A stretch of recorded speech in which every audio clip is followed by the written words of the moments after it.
Good morning दोस्तों। हम लोग आज करने वाले हैं घटना चक्र का जो प्रीवियस ईयर का जो क्वेश्चन है, जिसमें कि हिस्ट्री का जो क्वेश्चन है, मेडाइवल हिस्ट्री मतलब मध्यकालीन भारत का, उसमें मेडाइवल का नहीं, मॉडर्न हिस्ट्री का जो क्वेश्चन है आधुनिक भारत का, उसमें फर्स्ट टॉपिक कल हम कर चुके थे। यूरोपीय कंपनियों का आगमन तक हम लोग ख़त्म कर लिए और अब आज उसके अगला टॉपिक करेंगे, मतलब ईस्ट इंडिया कंपनी और बंगाल के नवाब के बीच में क्या सब हुआ था, और इससे संबंधित जितने सारे क्वेश्चन अभी तक पूछे गए हैं, सारे क्वेश्चन का संकलन एक ही जगह मिल जाएगा आपको। और इससे आने वाले एग्ज़ाम में जैसे कि बिहार शिक्षक भर्ती 4.0 है, बिहार एसएससी है, बिहार दरोगा है, बिहार पुलिस है और बीपीएससी पीटी 71वीं जो है, सारे एग्ज़ाम के लिए बहुत ही महत्वपूर्ण क्वेश्चन है। क्योंकि आपको पता ही होगा मॉडर्न हिस्ट्री से क्वेश्चन सबसे ज़्यादा पूछा जाता है, कि कोई भी एग्ज़ाम क्यों ना हो, इससे ज़्यादा पूछा जाता है। और भारतीय राष्ट्रीय आंदोलन में भी आपको मान के चलिए 40 क्वेश्चन, 40 नंबर का जो होता है ये जीएस होता है, उसमें भी आपको हिस्ट्री से पूछा जाता है 6 से 7 क्वेश्चन। ये भी आपके लिए बहुत ही महत्वपूर्ण है, तो आप लोग ध्यान से सुनिए सारा क्वेश्चन को। पहले हम लोग एक सिंपल नोट्स पढ़ लेते हैं। सिंपल नोट्स पढ़ने के बाद इस पे बेस्ड जितने सारे क्वेश्चन हैं, सारे क्वेश्चन को तब देखेंगे। और जो अभी तक पिछले वाले वीडियो को नहीं देखें, मेरा जो चैनल है ऑफिशियल अमित लाइफ मेकर, उस पर जाके आप लोग देख लीजिएगा। इसका एक प्लेलिस्ट बना हुआ है घटना चक्र का। घटना चक्र साइंस का भी हम करवाए हुए हैं, और ये हिस्ट्री है, करेंट का भी चल रहा है, और इंडिया बिहार स्पेशल का भी है। आप लोग सारा उस पर जाके देख सकते हैं। तो हम लोग समय न व्यतीत करते हुए जल्दी से इसको ख़त्म करते हैं। पहले नोट्स पढ़ लेते हैं, 2-4 मिनट लगेगा, आप लोग पहले देख लीजिए, उसके बाद क्वेश्चन सारा करेंगे। तो नोट्स है इसका, देखिए। पहले तो कंपनी का आगमन हो गया था, उसके बाद ये इसका देखिए। मुगल सम्राट द्वारा स्वतंत्र रूप से नियुक्त बंगाल का अंतिम गवर्नर मुर्शिद कुली खान। मुगल सम्राट द्वारा स्वतंत्र रूप से नियुक्त किया गया था बंगाल का अंतिम गवर्नर कौन था? मुर्शिद कुली खान, जो 1717 से 1727 ईस्वी तक था। इसने अपनी राजधानी ढाका के मकसूदाबाद बनाया और नगर का नाम मुर्शिदाबाद रख दिया। इसने भूमि बंदोबस्त में इजारा व्यवस्था आरंभ की। मुर्शिद कुली खान। अलीवर्दी खान 1740 से 1756 ईस्वी ने यूरोपियों की तुलना मधुमक्खियों से की थी तथा कहा कि यदि उन्हें न छेड़ा जाए तो वे शहद देंगे और यदि छेड़ा जाए तो वे काट काट कर मार डालेंगे। कौन बोले थे? अलीवर्दीन खान। इसकी मृत्यु के पश्चात उसका दैहिक सिराजुद्दौला उत्तराधिकारी बना। ब्लैक होल की कथित घटना 20 जून 1756 को सिराजुद्दौला के समय में ही हुई थी। J.Z. हॉलवेल, जो शेष जीवित रहने वाले में से एक तथा के अनुसार 18 फीट लंबे तथा 14 फीट 10 इंच चौड़े कक्ष में 146 अंग्रेज बंदी बंद कर दिए गए और अगले दिन उनमें से केवल 23 व्यक्ति ही बच पाए। यह घटना ब्लैक होल के नाम से प्रसिद्ध है। देखिए, 18 फीट लंबे तथा 14 फीट 10 इंच चौड़े कक्ष में 146 अंग्रेज बंदी बंद कर दिए गए और अगले दिन उनमें से केवल 23 व्यक्ति ही बच पाए। इसी को ब्लैक होल का घटना नाम दिया गया। और जो कथित घटना जो घटी थी 20 जून 1756 ईस्वी को सिराजुद्दौला के समय में हुई थी। और इसमें से सबसे अंतिम जो जीवित बचा था वो था, उसका नाम था J.Z. हॉलवेल। देखिए, इस थ्योरी से ही बहुत सारे क्वेश्चन एक साथ हम लोग का बन जाता है, जिसमें 23 व्यक्ति बच गए थे। यह घटना ब्लैक होल के नाम से प्रसिद्ध है। समकालीन मुस्लिम इतिहासकार गुलाम हुसैन ने अपनी पुस्तक सियार उल मुतखरीन में इसका कोई उल्लेख नहीं किया है। भारतवर्ष में ब्रिटिश साम्राज्य के संस्थापक लॉर्ड रॉबर्ट क्लाइव को माना जाता है, जिसने प्लासी के युद्ध 23 जून 1757 में बंगाल के नवाब सिराजुद्दौला को पराजित कर पहली बार भारत में ब्रिटिश प्रभुत्व की नींव रखी थी। प्लासी वर्तमान नाम प्लासी का युद्ध मैदान पश्चिम बंगाल राज्य के नदिया जिले में भागीरथी नदी के किनारे स्थित है। क्लाइव भारत में बंगाल के गवर्नर के पद पर 1757 से 1760 तथा 1765 से 1767 ईस्वी तक रहा।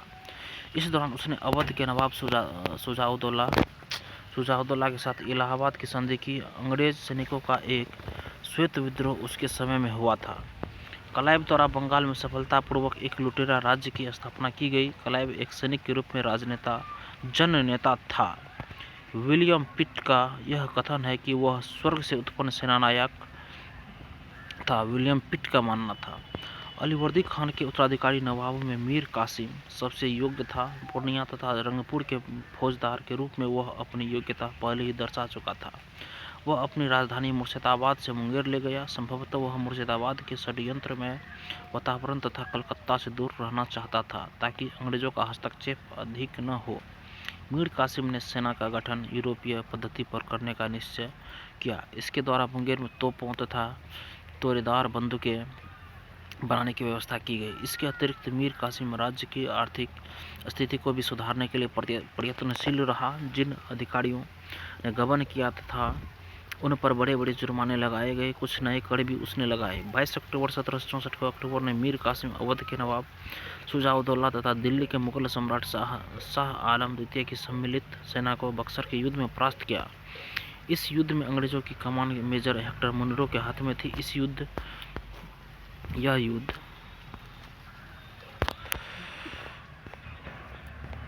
के समय वेंसीटाट बंगाल का गवर्नर था। इस युद्ध के परिणाम ने प्लासी के निर्णयों पर मुहर लगा दी। भारत में अब अंग्रेजों को चुनौती देने वाला कोई दूसरा नहीं था। इलाहाबाद तक का प्रदेश अंग्रेजों के अधिकार में आ गया तथा दिल्ली विजय का मार्ग खुल गया। बक्सर का युद्ध भारतीय इतिहास में निर्णायक सिद्ध हुआ। बक्सर के युद्ध के समय बंगाल का नवाब मीर जाफर तथा दिल्ली का शासक शाह आलम द्वितीय था।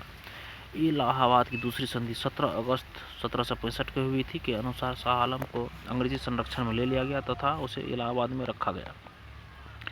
यह इलाहाबाद तथा काड़ा के जो क्षेत्र नवाब ने छोड़ दिए थे शाह आलम को मिले।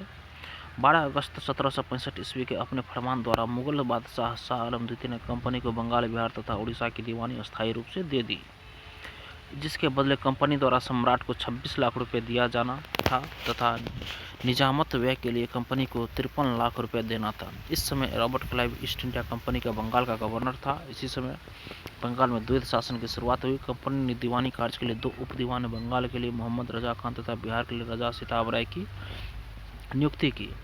शाह आलम द्वितीय का संपूर्ण जीवन आपदाओं से ग्रस्त रहा था। उसे अंधा कर दिया गया।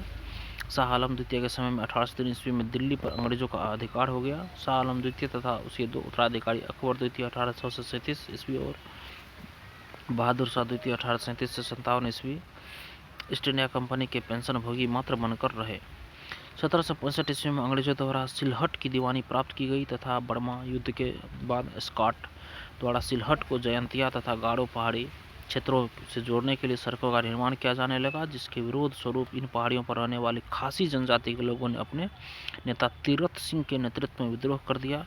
के एम पन्नीकर ने कहा कि 1765 से 1772 ईस्वी तक कंपनी ने बंगाल में डाकुओं का राज स्थापित कर दिया, तीरथ सिंह ने बोला था। अब देखिए 1 नंबर क्वेश्चन बोल रहे हैं हम लोग, निम्नलिखित में से कौन सा एक मुगल सम्राट द्वारा नियुक्त बंगाल का अंतिम गवर्नर था? मुर्शिद कुली खान था।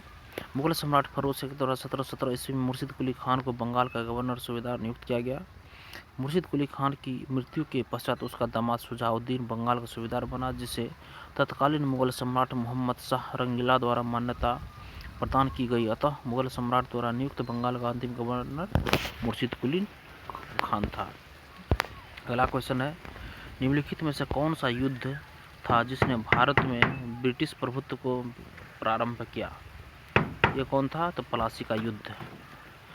भारत में ब्रिटिश प्रभुत्व का प्रारंभ प्लासी के युद्ध से हुआ। प्लासी के युद्ध 23 जून 1757 में रॉबर्ट क्लाइव के नेतृत्व में अंग्रेजों ने बंगाल के नवाब सिराजुद्दौला को पराजित किया।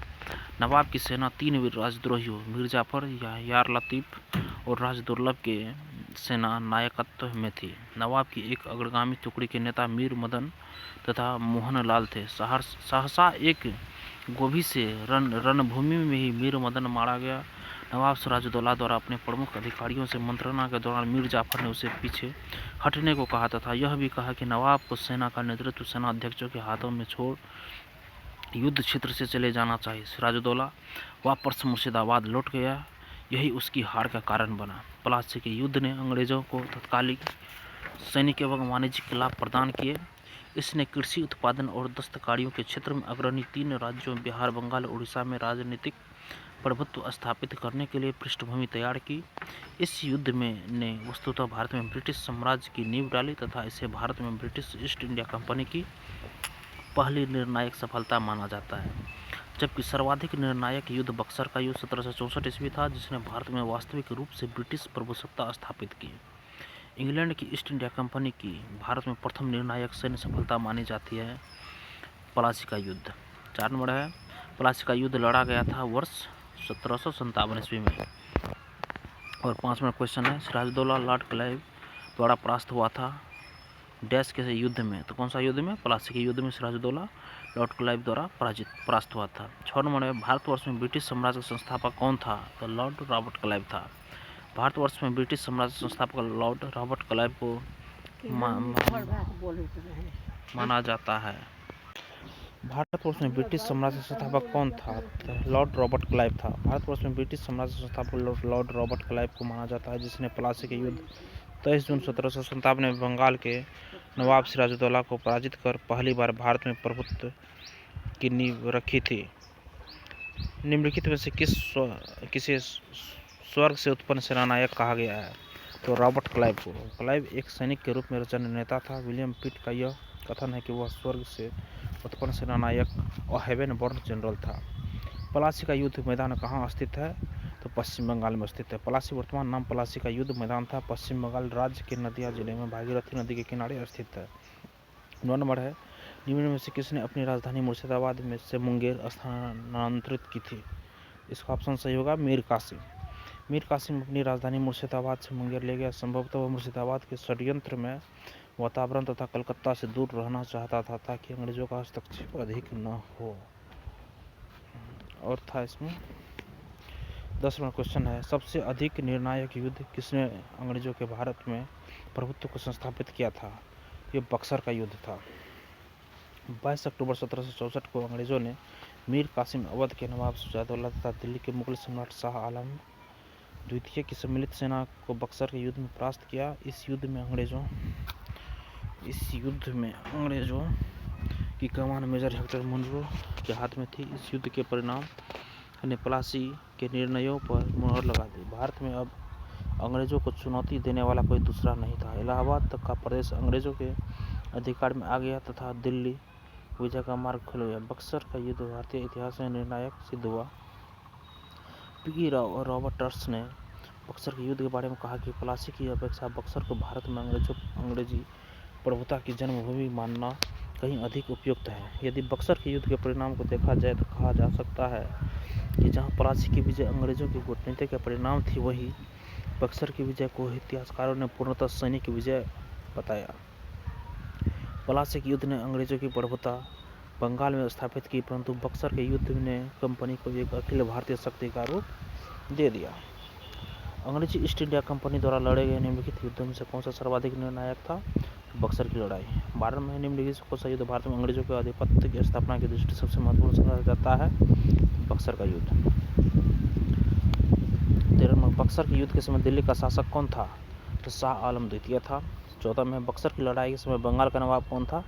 मीर जाफर था। बक्सर युद्ध समय बंगाल का नवाब मीर जाफर था। 15 में निम्नलिखित में से किस एक शासक ने ईस्ट इंडिया कंपनी की दीवानी प्रदान की थी? वह था कौन था? शाह आलम द्वितीय। इलाहाबाद की दूसरी संधि अगस्त 1765 के अनुसार शाह आलम को अंग्रेजी संरक्षण में ले लिया गया तथा इसे इलाहाबाद में रखा गया। इलाहाबाद तथा काड़ा के जो क्षेत्र नवाब ने छोड़ दिए थे, शाह आलम को मिले। 12 अगस्त 1765 के अपने फरमान द्वारा मुगल बादशाह शाह आलम द्वितीय ने कंपनी को बंगाल, बिहार तथा उड़ीसा की दीवानी अस्थायी रूप से दे दी थी, जिसके बदले कंपनी द्वारा सम्राट को 26 लाख रुपए दिया जाना था तथा निजामत व्यय के लिए कंपनी को 53 लाख रुपए देना था। इस समय Robert Clive east India company का बंगाल का गवर्नर था। शाह आलम द्वितीय का संपूर्ण जीवन आपदाओं से ग्रस्त रहा। उसे 1788 ईस्वी में अंधा कर दिया गया। शाह आलम द्वितीय के समय में 1803 ईस्वी में दिल्ली पर अंग्रेजों का अधिकार हो गया। शाह आलम द्वितीय तथा उसके दो उत्तराधिकारी अकबर द्वितीय 1837 और बहादुर शाह द्वितीय 1837-57 ईस्ट इंडिया कंपनी के पेंशन भोगी मात्र बनकर रहे। 16 में है 1765 ईस्वी में ईस्ट इंडिया कंपनी को बंगाल की दीवानी किसने प्रदान की? तो मुगल सम्राट। 17 में किस गवर्नर के कार्यकाल में ईस्ट इंडिया कंपनी को शहंशाह शाह आलम द्वारा बंगाल, बिहार तथा उड़ीसा में दीवानी अधिकार दिए गए? लॉर्ड क्लाइव के द्वारा। 18 में सम्राट शाह आलम द्वितीय ने ईस्ट इंडिया कंपनी को बंगाल, बिहार तथा उड़ीसा की दीवानी प्रदान की 12 अगस्त 1765 को। इलाहाबाद की संधि के समय रॉबर्ट क्लाइव ने मुर्शिदाबाद का उपदीवान किसे बनाया था? तो मोहम्मद रजा खान को। इलाहाबाद की दूसरी संधि अगस्त 1765 के अनुसार भगोड़े सम्राट शाह आलम को अंग्रेजी संरक्षण में ले लिया गया तथा उसे इलाहाबाद में रखा गया। शाह आलम ने अपने 12 अगस्त के फरमान द्वारा कंपनी को बंगाल, बिहार, उड़ीसा की दीवानी अस्थायी रूप से दे दी। इसके बदले कंपनी को सम्राट को 26 लाख रुपये तथा निजामत के व्यय के लिए 53 लाख रुपये देना था। उस समय कंपनी सीधे कर संग्रह करने का भार न लेना चाहती थी और न ही उसके पास ऐसी क्षमता थी। कंपनी ने दीवानी कार्य के लिए 2 उप दीवान बंगाल के लिए मोहम्मद रजा खान तथा बिहार के लिए राजा सिताब राय की नियुक्ति की। मोहम्मद रजा खान उप नाजिम के रूप में भी कार्य करते थे। इस प्रकार समस्त दीवानी तथा निजामत का कार्य भारतीयों द्वारा ही चलता था, यद्यपि अधिकार कंपनी के हाथ में था। 20 में है 1765 ईस्वी में दीवानी प्रदान किए जाने के बाद ब्रिटिश सबसे पहले निम्नलिखित में किस पर्वतीय जनजाति के संपर्क में आए? ये खासी जनजाति के संपर्क में आए। बंगाल की दीवानी प्राप्त करने के पश्चात ब्रिटिश 1765 ईस्वी में सिलहट आए थे। खासी जनजाति के लोग चावल, नमक एवं सूखी मछलियों के बदले रेशम, सूती सामान, लोहा, मोम, मधु एवं सिंह का व्यापार करने हेतु सिलहट की सीमा पर पंडवा में आते थे। खासी पर्वतों में पाए जाने वाले चूना पत्थर का उपयोग तब बंगाल में चूना पत्थर की मांग की पूर्ति हेतु किया जाता था। कुछ समय पश्चात ईस्ट इंडिया कंपनी के ब्रिटिश अधिकारी चूना पत्थर का व्यापार करने लगे, जिससे वे खासी जनजाति के संपर्क में आए।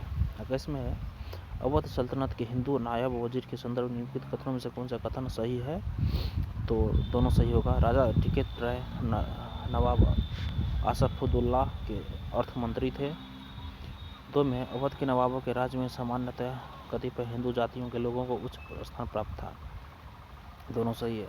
राजा टिकैत राय नवाब आसफउद्दौला के दीवान या अर्थ मंत्री थे और कथन एक सही है। अवध के नवाबों के राज्य में हिंदू अधिकारियों को भी उच्च पदों पर नियुक्ति की गई। उदाहरणतः आसफउद्दौला के दीवान राजा टिकैत राय व राजा झाऊ लाल एवं नवाब सफदरजंग के प्रधानमंत्री व सेनानायक राजा नवल राय आदि इन्हीं जातियों के प्रतिनिधि थे। अतः कथन 2 सही है। 22 नंबर क्वेश्चन, 18वें शतक में भारत में लड़े गए युद्धों का निम्नलिखित में से सही कालानुक्रम कौन सा है? ये सबसे पहले अंबड़ युद्ध लड़ा गया, तब पलासी का युद्ध, तब पांडीवास युद्ध, तब बक्सर युद्ध। अंबड़ युद्ध, पलासी युद्ध से पहले अंबड़ युद्ध और पलासी युद्ध के बाद पांडीवास युद्ध, तब बक्सर युद्ध। 18वीं शताब्दी में भारत में लड़े गए प्रश्नगत युद्धों का सही कालानुक्रम इस प्रकार: अंबड़ युद्ध अगस्त 1749 में, मुजफ्फर जंग चंदा साहब तथा फ्रांसीसियों की संयुक्त सेनाओं ने वेल्लूर के समीप अंबर या अंबोर नामक कर्नाटक के नवाब अनवरुद्दीन को पराजित कर उसकी हत्या कर दी। मुजफ्फर जंग दक्कन का सूबेदार बन गया। इस उपलक्ष्य में उसने अपने हितकारी डुप्ले को कृष्णा नदी के दक्षिणी भाग के मुगल प्रदेशों का गवर्नर नियुक्त कर दिया तथा उत्तरी सरकार की कुछ जिलों की फ्रांसीसियों को दे दी। इसके अतिरिक्त मुजफ्फर जंग की प्रार्थना पर एक फ्रेंच सेना की टुकड़ी बुस्सी के नेतृत्व में हैदराबाद में तैनात कर दी गई। और ये है और प्लासी का युद्ध जून 1757 में अंग्रेजों तथा बंगाल के नवाब सिराजुद्दौला के मध्य युद्ध के परिणाम स्वरूप अंग्रेजों का पूरे बंगाल पर नियंत्रण हो गया। क्लाइव ने मीर जाफर को बंगाल का नवाब बनाया। नवाब बनने के बाद मीर जाफर ने अंग्रेजों को उनकी सेवाओं के लिए 24 परगनों की जमींदारी से पुरस्कृत किया और क्लाइव को 2,34,000 पाउंड की निजी भेंट दी। पांडीवास युद्ध जनवरी 1760। देखिए, पलासी युद्ध जून 1757 में हुआ। पलासी का युद्ध जून 1757 में और बंडीवास का युद्ध हुआ था पलासी युद्ध के बाद जनवरी 1760 में और बक्सर का युद्ध हुआ था अक्टूबर 1764 में। तो बंडीवास युद्ध 1760 अंग्रेजों तथा फ्रांसीसियों के मध्य युद्ध में फ्रांसीसी पराजित हुए। अंग्रेजी सेना का नेतृत्व सर आयरकुट ने, जबकि फ्रांस सेना का नेतृत्व काउंट टिलाली ने किया था। बक्सर युद्ध अक्टूबर 1764 में मीर कासिम अवध के नवाब सिराजुद्दौला एवं मुगल सम्राट शाह आलम द्वितीय की संयुक्त सेना तथा अंग्रेजों के मध्य युद्ध में अंग्रेजी विजयी रहे। इस युद्ध में अंग्रेजी सेना का नेतृत्व हेक्टर मुनरो ने किया था। बक्सर के युद्ध ने पलासी का निर्णय पर मोहर लगा दी। इस सही होगा। तो इसमें उस फ्रांसीसी सेनापति का नाम बताया जो 1760 के बंडीवास युद्ध में पराजित हुआ था, काउंट डिलाली। बंडीवास के युद्ध 1760 में थे। ब्रिटिश ने फ्रेंच को हराया। 25 में 1760 का प्रसिद्ध बंडीवास के अंग्रेजों द्वारा किसके खिलाफ लड़ा गया? फ्रांसीसी के विरोध में। निम्नलिखित में से कौन सा युद्ध सही सुमेलित है? तो देखिए, बक्सर का युद्ध मीर जाफर युद्ध विरुद्ध क्लाइव गलत है। बंडीवास का युद्ध फ्रांसीसी विरुद्ध ईस्ट इंडिया कंपनी, यही सही है और सब गलत है। देखिए, बक्सर का युद्ध 22 अक्टूबर 1764 को अवध के नवाब शुजाउद्दौला, मुगल सम्राट शाह आलम तथा मीर कासिम की संयुक्त सेनाओं और अंग्रेजों के मध्य हुआ था। पानीपत का युद्ध 22 जनवरी 1760 को अंग्रेजों तथा फ्रांसीसियों के मध्य हुआ। इस युद्ध में फ्रांसीसी पराजित हुए। यही पराजय भारत में उसके पतन की शुरुआत थी।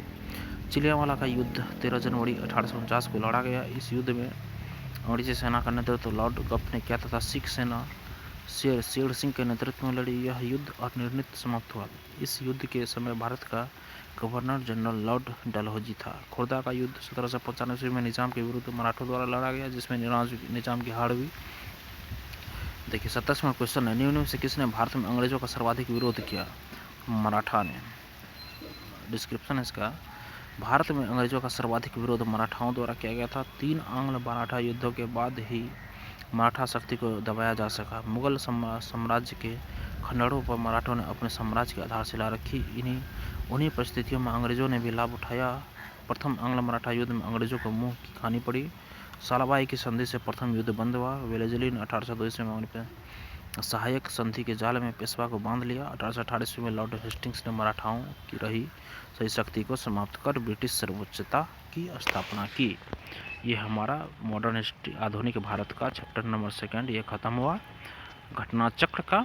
और अगले दिन हम इसके अगला टॉपिक करेंगे क्षेत्रीय राज पंजाब एवं मैसूर। देखिए सीरियली वाइज कीजिएगा तो आपको टॉपिक समझने में भी आसानी होगी। और प्रीवियस क्वेश्चन है, और प्रीवियस क्वेश्चन अगर कर लेते हैं तो आगे आने वाले किसी भी एग्ज़ाम में आप आराम से दे सकते हैं, क्योंकि सारा एग्ज़ाम का क्वेश्चन यहीं से पूछा जाता है। तो थैंक यू दोस्तों।